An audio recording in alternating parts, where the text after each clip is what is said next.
It is one of the oldest stories in human history. Two people, a bond between them, and a third person who changed everything. Infidelity. It did not begin in the modern world. It did not begin with marriage laws, or religious codes, or social media. It began the moment ancient humans formed their first bonds with each other. And what happened next tells us something profound about who we are. First, a crucial question. Did ancient humans even have the concept of infidelity?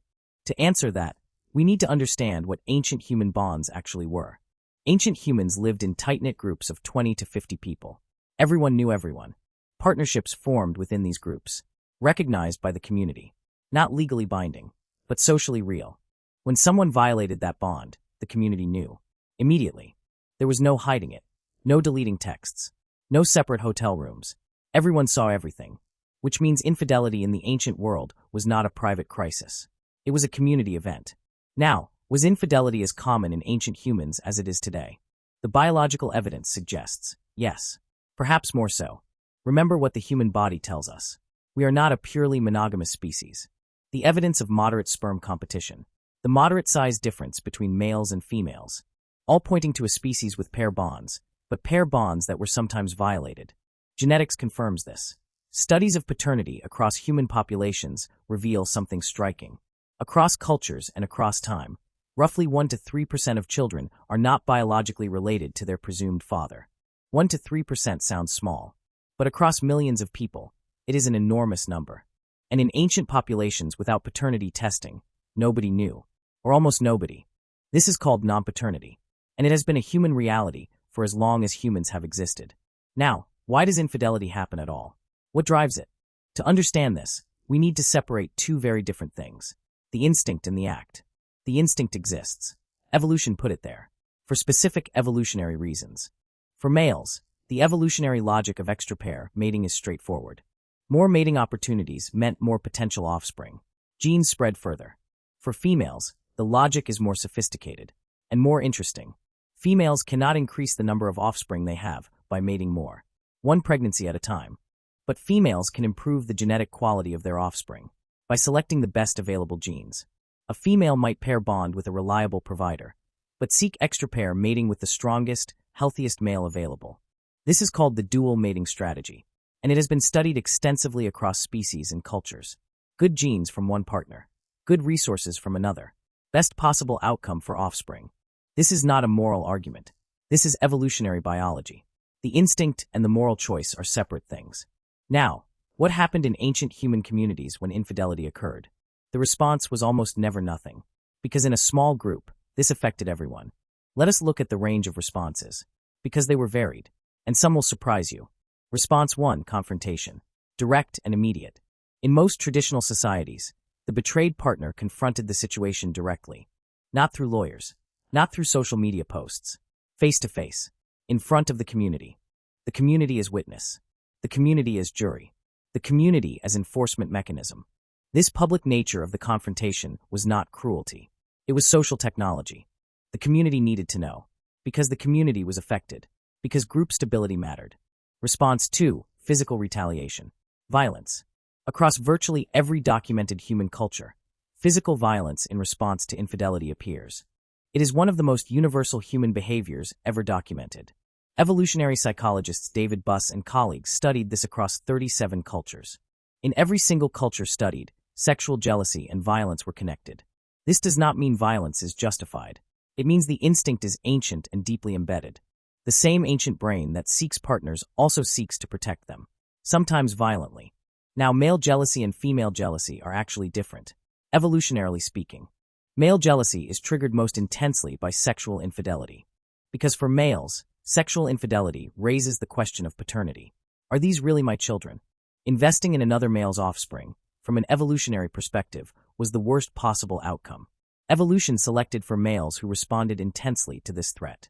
Those who did not were outcompete. Female jealousy is triggered differently, more intensely by emotional infidelity. Not just, did they have sex with someone else, but, did they fall in love with someone else?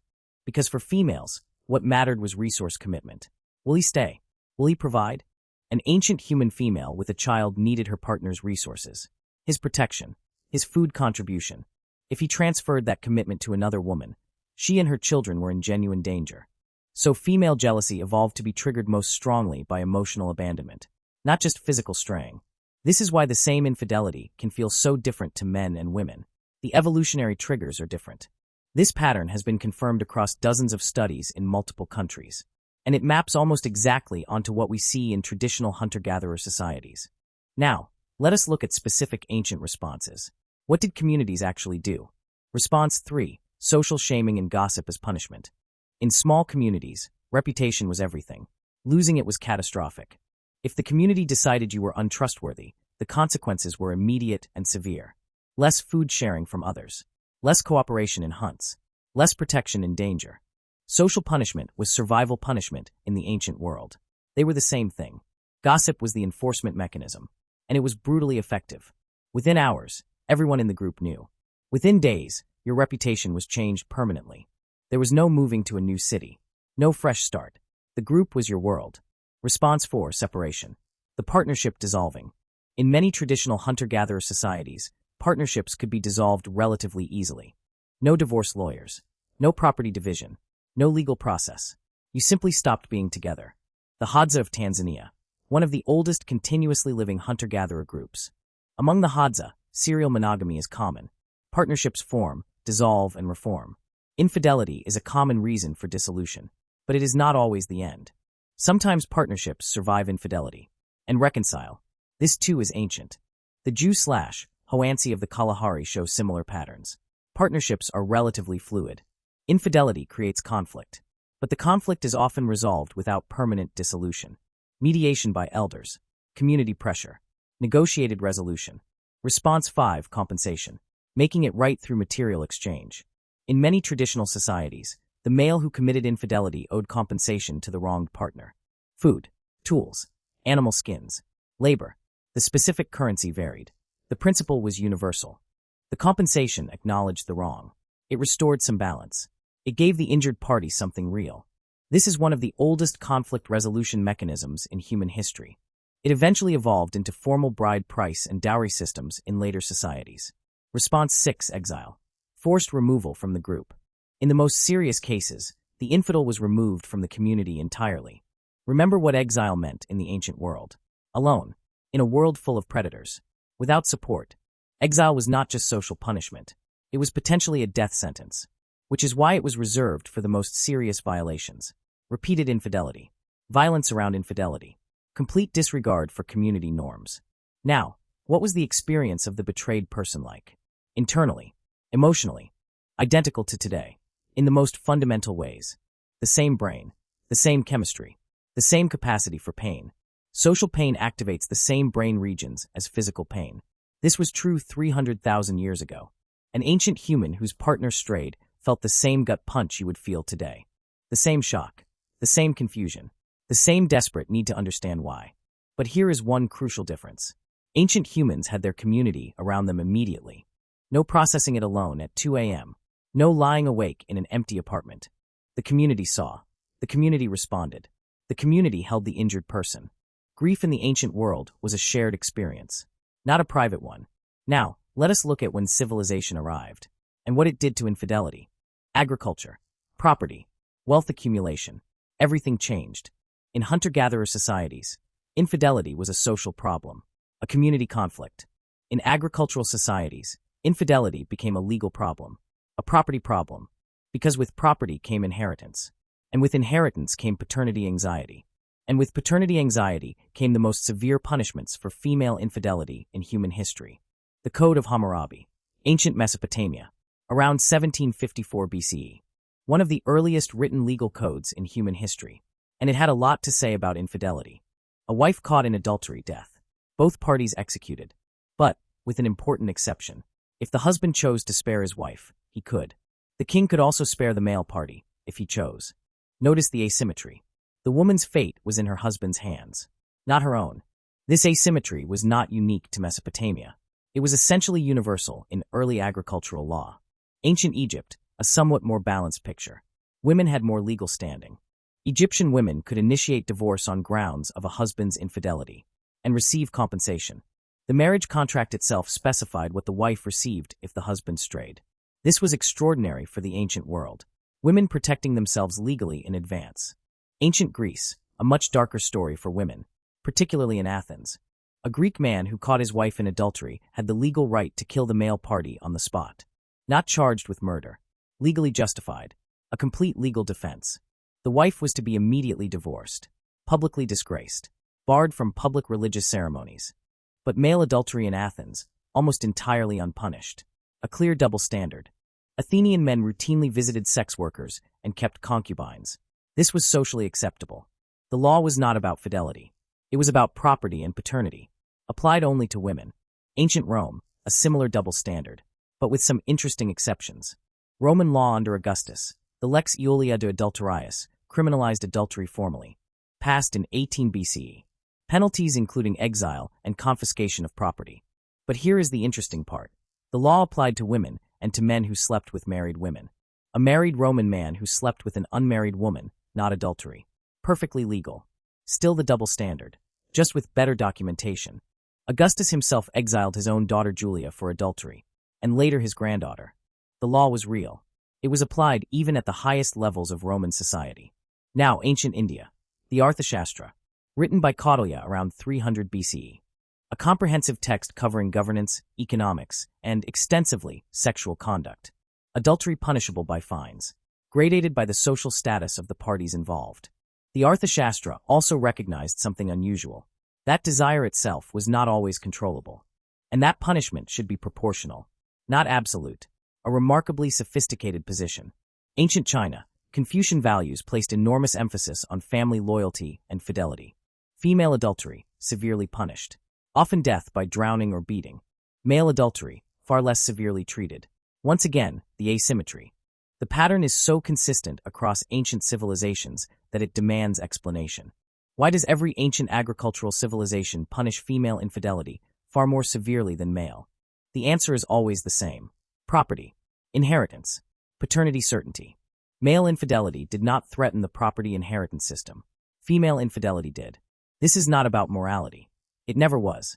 It was always about economics. Now, what about the psychological reality? Why do people actually cheat? Ancient and modern. Research by Helen Fisher, one of the world's leading experts on love and infidelity. Fisher identified that humans have three distinct brain systems for love. Lust, romantic attraction, long-term attachment.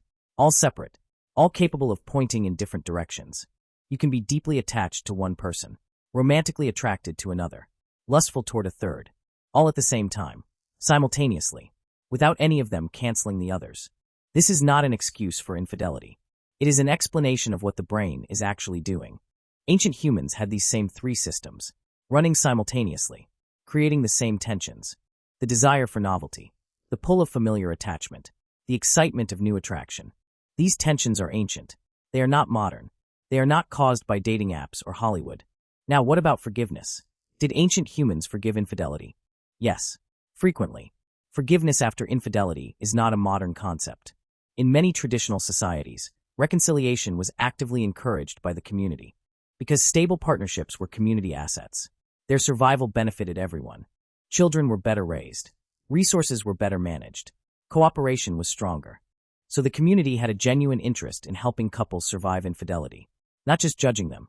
Mediation, facilitated conversation, structured resolution. These were ancient community skills. Now, what about jealousy-related violence specifically? How did ancient communities manage it? This was one of the most dangerous moments in any small community. Violence could fracture the group. A group of 50 people could not afford to lose members to infidelity-related killing. Every person mattered. Every capable adult was needed. Violence threatened the whole. So communities developed intervention mechanisms. Ways to de-escalate before violence erupted. Elders intervening. Cooling off periods enforced. Physical separation of the parties. In many documented traditional societies, there are specific protocols for exactly this situation. Structured ritualized ways of expressing anger that did not lead to lethal violence. Formal verbal confrontations. Witnessed displays of anger. Structured shaming rituals. All serving the same function, allowing the anger to be expressed without the group being destroyed. Now, what does all of this tell us about human nature? And infidelity specifically? First, infidelity is ancient. It has been with us as long as pair bonds have existed. It is not a modern problem, not caused by social media or declining values. It is a human constant. Second, the biology creates the temptation. The culture creates the rules. Neither eliminates the other. They coexist. They always have. Third, the severity of punishment for infidelity has almost always been about power, not love. When punishment was severe, it was always connected to property and inheritance control. When punishment was mild or moderate, it was connected to social harmony, group stability. Fourth, the pain of betrayal is ancient, identical across time, unchanged by progress. The ancient human who discovered their partner had strayed felt exactly what you would feel. The same hollow feeling, the same desperate need to understand, the same questioning of everything.